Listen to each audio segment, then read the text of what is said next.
to you all. And on behalf of the Institute for Advanced Study, I'd like to welcome you to this talk this afternoon. My name is Fred Amen, and I'm the new director of the Institute. I'd like to say just a couple of words about the Institute before turning it over to Professor Nina Perlina to introduce our speaker this afternoon.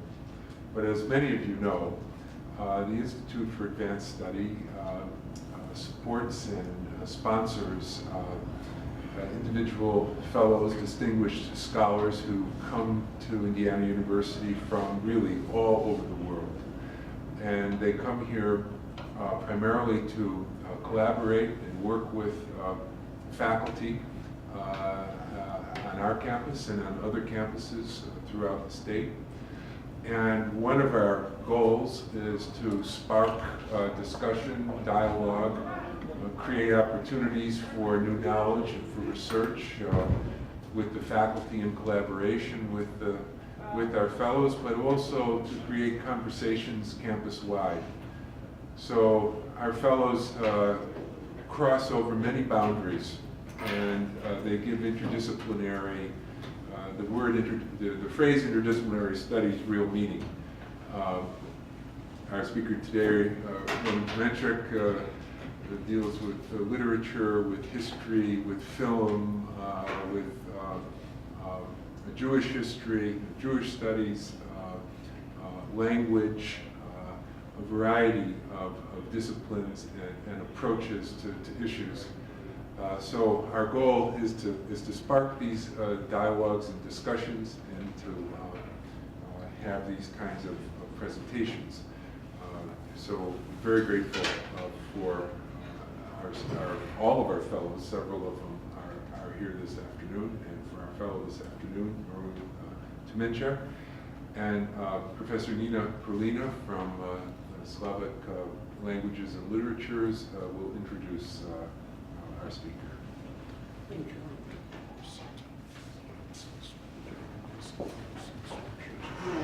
I'm very grateful to the Institute for Advanced Studies and to the support our candidacy received from our department, from Russian and East European Institute, from the Department of Jewish Studies, and our united forces made it possible for us to invite Professor Timenchik here. Professor Timenchik, who is presently teaching at the Department of Russian and Slavic Studies at Hebrew University in Jerusalem, is indeed, I would say, a walking, talking, and moving embodiment of various types of, you started moving.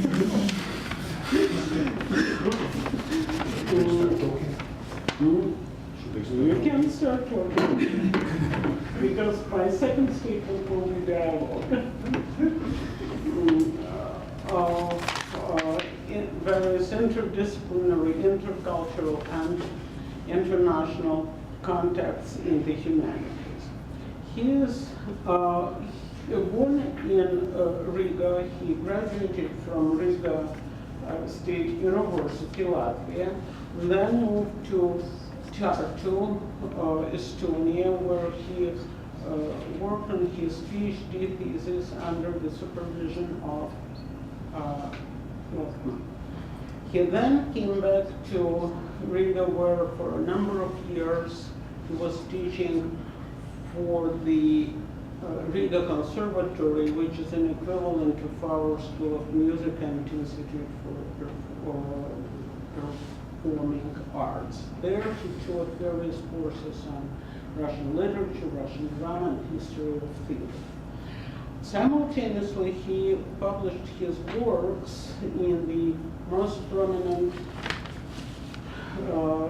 professional journals and periodicals in Moscow and Petersburg, and in 1990 he left Latvia for Israel.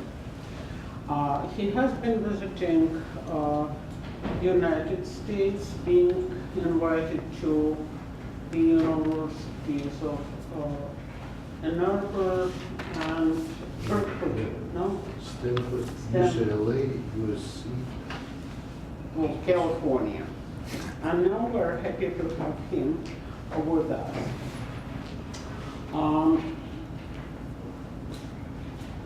Professor Timenchik is an internationally acclaimed scholar and a renowned editor of several Russian 20th century poets.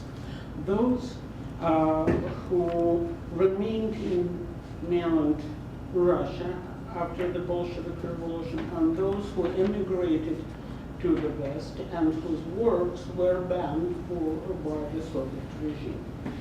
Timenchik's critical biographies of these authors and his cultural historical commentaries to their works lead to a deeper understanding of Indus-Yak Russian culture. In his analytical studies, such as Anna Akhmatova Music and Coffee House of Broken Hearts, a pioneering study of the Russian cabaret culture, Timenchik examines varieties of inter-art relations, cultural contacts, and behavioral norms in different spheres of Russian society. He also suggests a non-traditional interpretation of the changing persona of the poet, actor, and his/her function in 20th century Russian culture. When in Riga, Roman made himself into an indefatigable participant in various symposia made up by poets, musicians, performers, thinkers, and scholars originating from different cultures and nations. And he continues to function in this world nowadays as well. The study of the perception of Pushkin's poem, The Bronze Horseman, and an impressive set of papers that trace the development of cultural memory and analyze the myth-poetic meaning of cityscapes in Russian literary culture is another remarkable accomplishment of Roman Timenchik that has stimulated a lively interdisciplinary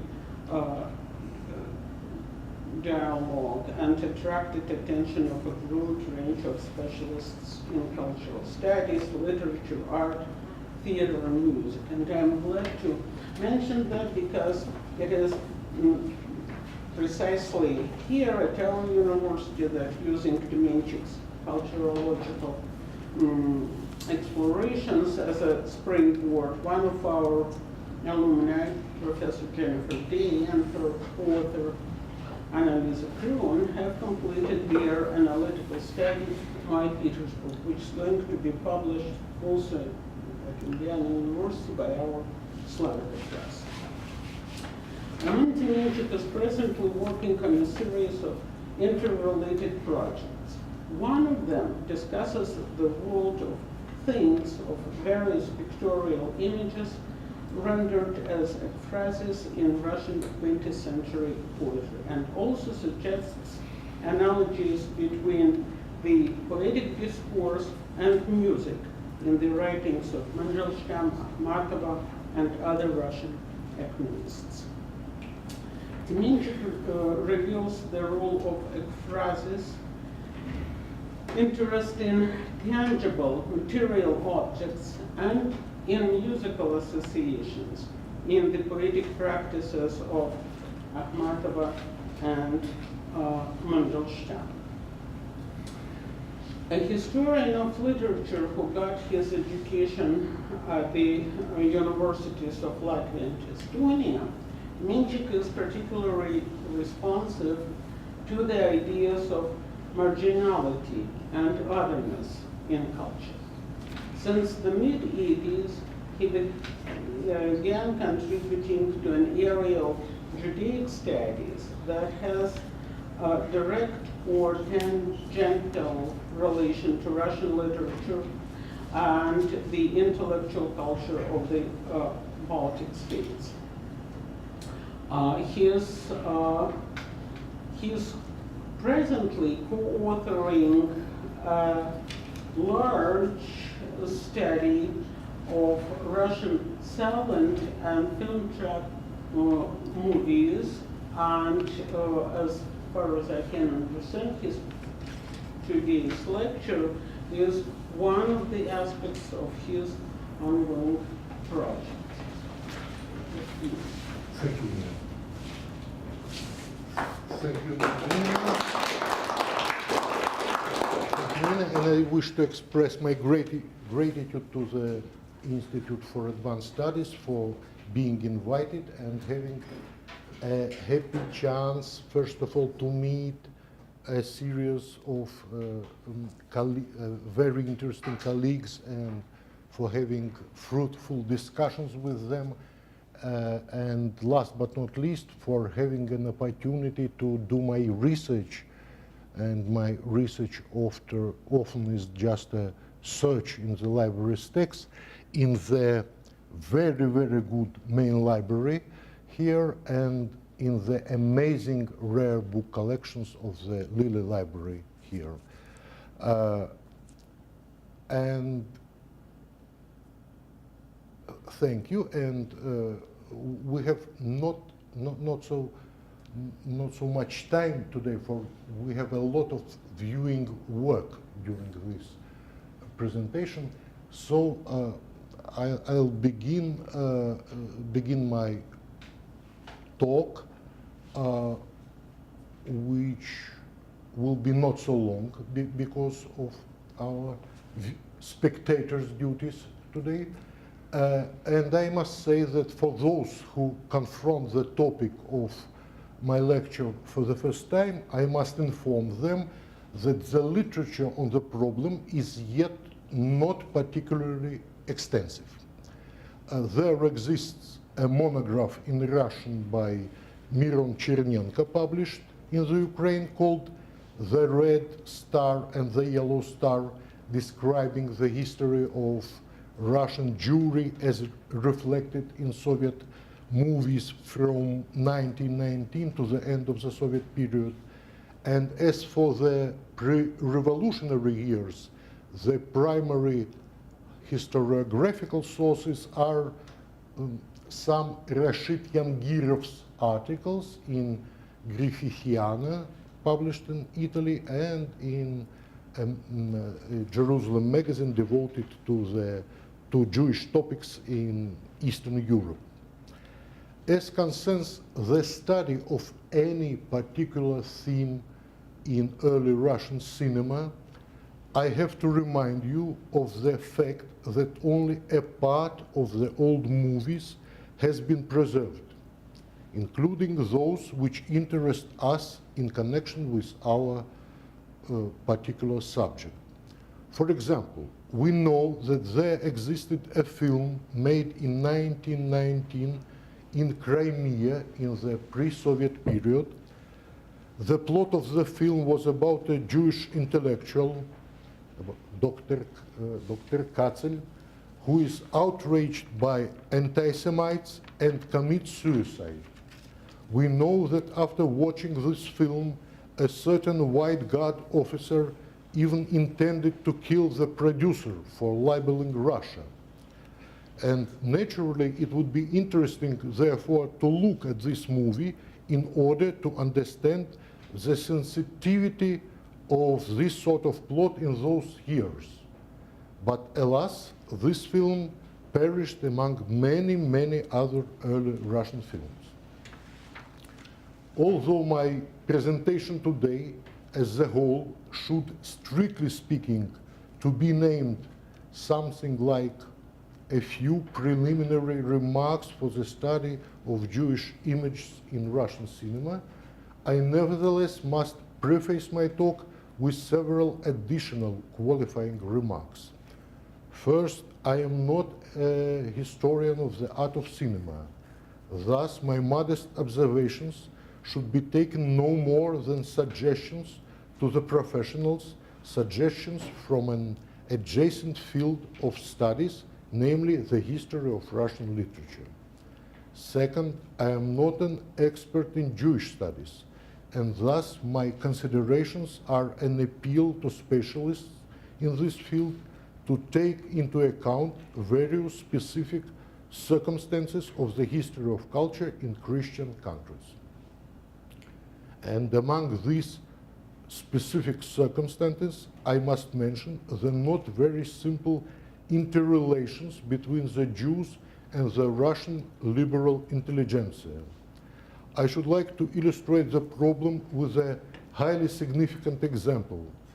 In the Lilly Rare Book Library, already mentioned at the Indiana University, in the extremely interesting manuscript collection of a Russian writer, Alexander Amfiteatrov, I found some days ago a letter of Amfiteatrov to a minor writer written in 1913. Amfiteatrov was widely known as a defender of the oppressed Jewish minority and as a fighter for equal civil rights for Jews. But in this private letter, he expressed a point of view which he couldn't have expressed in public at that time. He wrote in this letter that he is always prepared to stir up compassion in the Russian society for Jewish suffering, but he could never accept the growth of Jewish nationalism. In other words, he rejects the idea of parity and symmetry between the Jewish and Russian men of letters at the time when the Russian nationalist wing was flourishing. Undoubtedly, there existed tensions between the Jewish and Russian reading and viewing audiences and those writers and artists who turned to the depiction of Jewish life had to take into consideration these tensions. As concerns the general aesthetic context of Jewish images in Russian pre-revolutionary cinema, one has to remember that Russian movies of the teens came into being in a post-symbolist atmosphere. One of the aesthetic consequences of the symbolist expansion was a slogan proclaimed in 1906 by Sergei Diaghilev.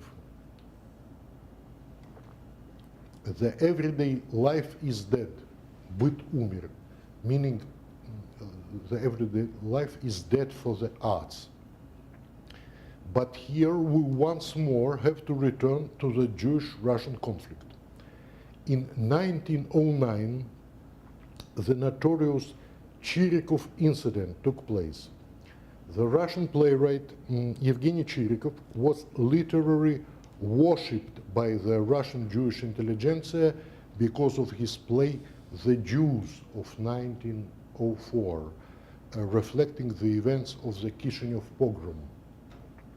By the way, later on, there was a film was made in 1917 when it became possible to show the pogrom episodes on the screen, and unfortunately, due to the schedule of my presentation, I have no opportunity to demonstrate this movie. But if somebody wants, we can do it after the lecture. But in 1909, Chirikov accused a group of critics of Jewish origin of practicing ideological dictatorship and of what was called later Russophobia. And he reproached them in the following way: "You are constantly repeating that the everyday life has died for art, but you remember the slogan only when dealing with the everyday life of native Russians, whereas you give full support to the portrayal of Jewish daily life." And continuing to take into account the general aesthetic context of Jewish images in Russian, in early Russian cinema. We must note that there are some traces of symbolist text making in these films. What I have in mind right now is not the appearance of allegorical or fantastic figures. What I mean is a deeper principle of symbolist text making explicated by Fyodor Sologub, a prominent Russian poet symbolist.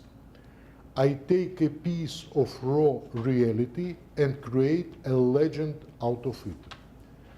Thus, the artistic task of the post-symbolist generation was to introduce hints pointing to the distance between the simple reality and the result of the artistic transformation of that reality. Or, to put it in other words, to establish a balance between the initial material and the fiction made out of it.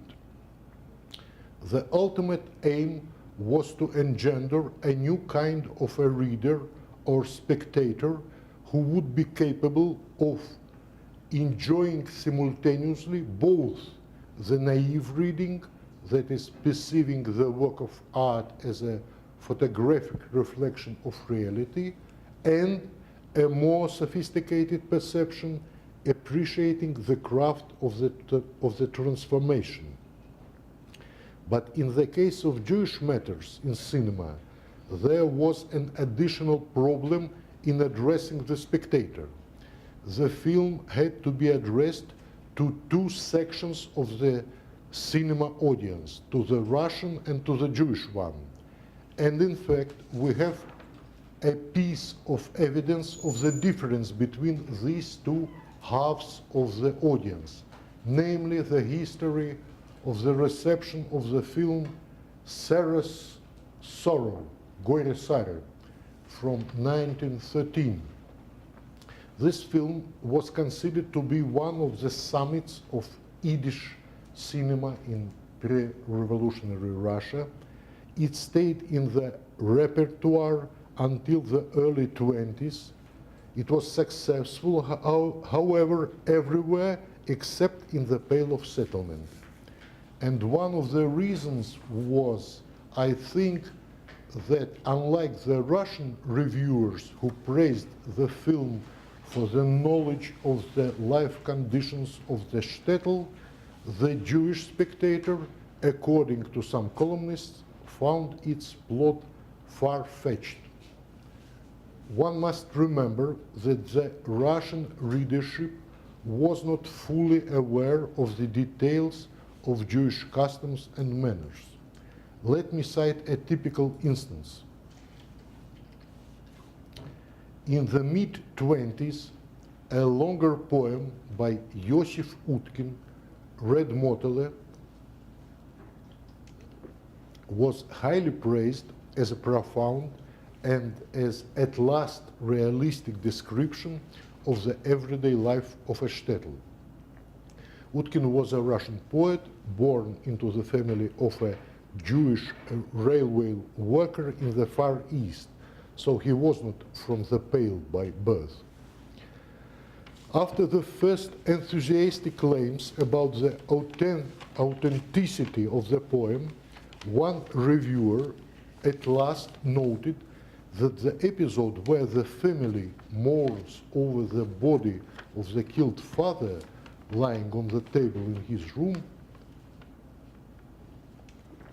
is by no means realistic, for according to Judaic rules, the corpse must lie on the floor. Saras Sorrow was made by Alexander Arkatov. His real name was Mogilevsky, who later on left for the United States and finished his life making training movies for United States Air Forces. Generally speaking, he was a very interesting person, and he needs a biographer. For it seems likely that, for example, he assisted Robert Wiene in making Caligari in Germany after he left Russia. The plot of the film, Saras Sorrow, is about a predicament of a Jewish wife. After her marriage, a doctor tells her that she's sterile, that she cannot bear a child. The parents of her husband try to persuade him to divorce her. This means, according to Jewish custom, to hand to her a divorce statement, a get. Circumventing his refusal, his relatives invent a picaresque trick. They contrive the wife's getting the divorce statement in the presence of two witnesses, which is legally equivalent to his handing the statement to her. After all that happens later on, the wife, now a widow, finds out that she is pregnant. That was the plot which satisfied the audience in the capitals and disappointed the reviewers in the Pale. When watching this movie, please pay attention to several details which made the reputation of this film as realistic and psychological. The hands in the room of the father, the smoking man at the waiting room at the doctor's, Sarah's cat. As concerns the window opened by chance in one episode, you will see it. I think it was not a part of the realistic atmosphere. I think that someone just opened the window during the shooting in the street and was immediately told by the cameraman to shut it immediately. So now, Saras Sorrow, the first one in our program.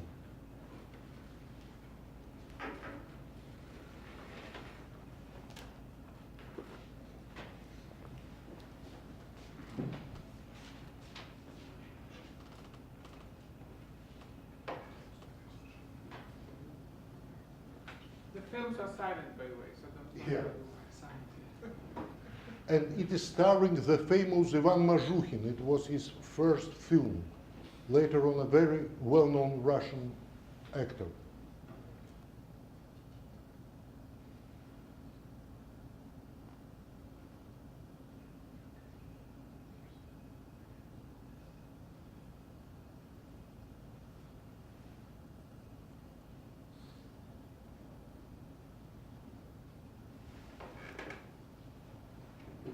It is the husband's brother.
It's okay. It's okay.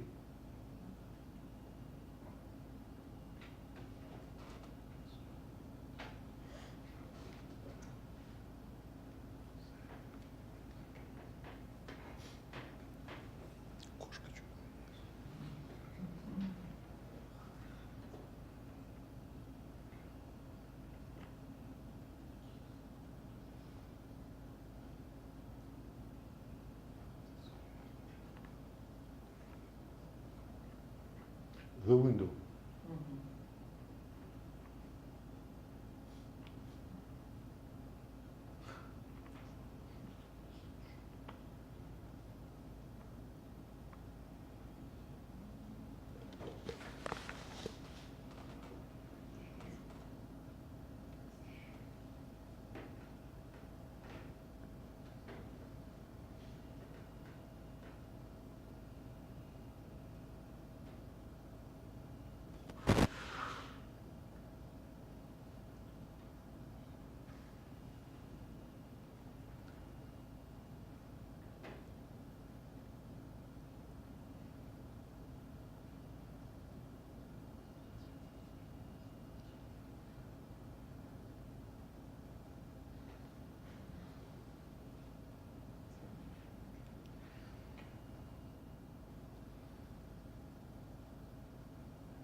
That Mazhukin was reading the the statement about the divorce as if it were Cyrillics, not in Hebrew. And maybe the spectators from the Pale also have noticed it. Let's return to the general aesthetic context of the time. On the basis of the studies by experts on the historical poetics of Russian literature of the beginning of the 20th century, we have learned about the immense role of hidden references in the literary texts of that period, of the so-called subtexts, meaning that the full meaning of an author's message in the given text could be understood by the reader only after recollecting certain previous texts to which the given text refers by means of hints. Sometimes biographical data about the author function as this kind of subtext. It seems likely that similar semantic devices of hinting occurred also in the field of performing arts. I mean that the stage director or the film director, when constructing the figure of a stage or a film character, could exploit the associations connected in the spectator's mind with the previous roles played by the given actor. In addition, the director could also exploit various particulars of the actors' biographies. Let us take one more movie especially devoted to Jewish subjects. It was entitled His Excellency, and in the United States it is also known as Seeds of Freedom.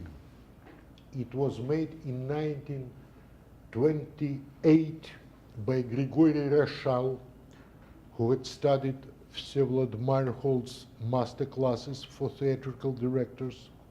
Later on, Rashal became a well-known Soviet film director who produced such films as Salamandra, The Oppenheim Family, incidentally also on a Jewish theme, specifically on one aspect of Jewish theme allowed during the Stalinist period of intense censorship, namely the condemnation of the Nazi regime. He also made the Dawns of Paris and the trilogy Stations of the Cross. Rochal wrote in his later memoirs that Anatoly Lunacharsky, the Soviet Minister of Education, oversaw the production of His Excellency personally, because the goal of propaganda at that time was to demonstrate the existence of a class struggle within the Jewish community. The film was the story of the life of Hirsch Leckert, a shoemaker and a member of Jewish Bund, who attempted to assassinate the governor of Vilna in 1902 in order to avenge the flogging of workers who participated in a May Day rally. Leckert was executed by hanging, and for a short time the statue of Leckert stood in Minsk in the early 20s. And the film also was shot in Minsk. The film quoted the community's rabbi who prohibited his free-spirited stepdaughter from participating in social protest, and the governor seeking to maintain order in his province, thereby trying to show that the class interests of the Tsarist government and the retrograde religious part of Jewry coincided. So let me introduce you to the governor and to the rabbi. There you go, yes? Look, images from which convey the Jewish theme in Russian movies.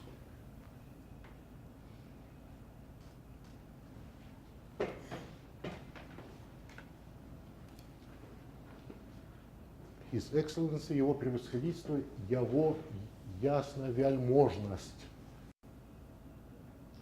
And now the rabbi.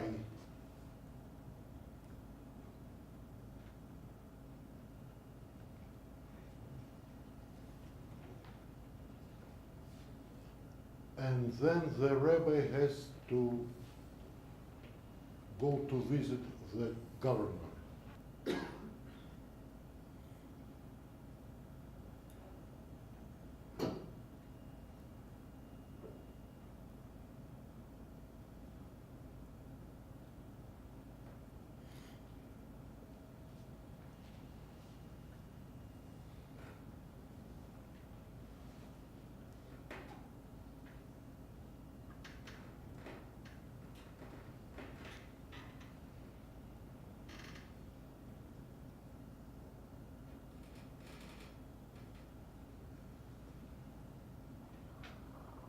As you can see, there is a trick in this episode, in the last episode, and in fact the reviewers of the film noted in 1928 that this device was an old-fashioned German filmic sleight of hand, and that it has a slight flavor of the ugly sideshows of the epoch of the most early cinema. one and the same actor was performing both roles, and in a sense, the aggressive anti-Semitic governor and God-fearing Jew were equated by this trick. And the actor was the famous Leonid Leonidov of the Moscow Art Theater. Leonidov is often called the greatest Russian tragic actor of the 20th century. But what is important for me in connection with my approach is that he was born in a Jewish family in Odessa. His real name was Leonid Wolfenzon. I have no information about the degree to which Leonidov was worried about his origin. Leonidov's memoirs were published posthumously in Soviet times, and in such cases one cannot be sure that the passages dealing with Jewish matters were not cut by the censor. For example, the story about the Crimean movie Dr. Katzel also was cut in Soviet times. But I do know that the specific origin of Leonidov made some of his contemporaries anxious. Alexander Blok, the greatest Russian poet of the time, when discussing the casting for the performance of his drama The Rose and the Cross in the Moscow Art Theater, was against Leonidov's playing the role of a medieval knight, because Blok thought it would be tactless for Leonidov to bear a sign of the cross on his chest. And so, this ambiguity of Leonidov's cultural identity, well known among the theater connoisseurs, was played up by casting Leonidov in two roles in Rochal's film and culminated in the deliberately outmoded device of taking a combined shot, a mask, according to the glossary of, to your glossary, it is called a mask, this device. Another Soviet film on Jewish themes, and in this case we may say on purely Jewish themes, was the film Jewish Luck by Alexander Granovsky, the director of Moscow State Yiddish Theater. The film was shot in 1925 and starred Solomon Mikhails, the famous and great Jewish actor. One can read about this movie in Jeffrey Weidlinger's monograph on this theater published by Indiana University Press. What is interesting for me from the point of view of the functioning of Jewish images in the total Russian cultural context is the intertextual connection between two Russian movies, and this time this connection is visual. Jewish Luck is based on Sholem Aleichem's stories about Menachem Mendel, a loser from a shtetl, a Luftmensch, an unsuccessful insurance agent who wants to become a matchmaker. You may remember the point of this story. He has managed to arrange a marriage between two brides. But before this happens, he sees in a dream the details of the future joint venture with his American colleague who borrowed the name of Jewish philanthropist Byron de Hirsch. The episode of his dreaming was shot in Odessa in 1925. The cameraman in this production was Edouard Tisset. As you know, it is the same man who almost at the same time and exactly at the same place shooted the famous battleship Potemkin for Sergei Eisenstein. The visual finds of Eisenstein's film are well known. they represented a series of entirely new objects of photogenic or rather cinematogenic expressiveness. And they included the ballet-like movements of the uniform human masses on the deck of the battleship and the horrifying splendor of the Odessa city staircase before the shooting of innocent townspeople. But we shall see now the same visual miracles in a fragment from Jewish Luck in the episode of Menachem Mendel's Dream. I have allowed myself to interrupt the filmic sequence twice and to insert in the middle two short pieces from Battleship Potemkin. I did it to make more evident the visual quotations in Potemkin from Jewish Luck. The next.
And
to Menachem Mendel.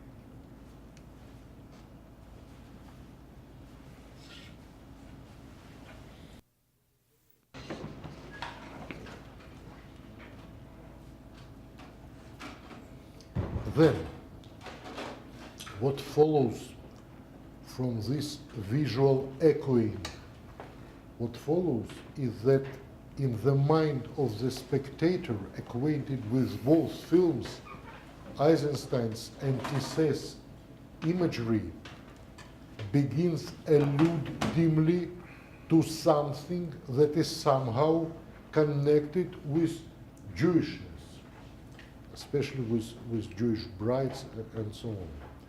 And this hazy halo of associations rhymes with and confirms the almost obviously Jewish faces of two mothers of children hurt during the shooting on the Odessa staircase in Potemkin. So the last piece.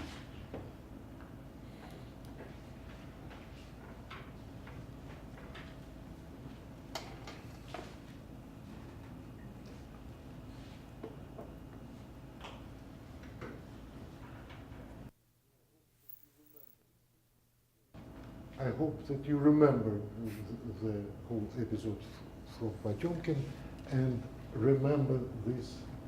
It's not gonna fit.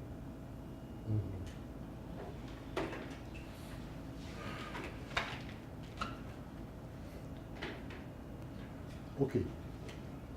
So we shall omit this example, and there should be two more Jewish images in this episode, and in Russian cinema, and these were the last Jewish images in Russian cinema for today. Thank you for being patient.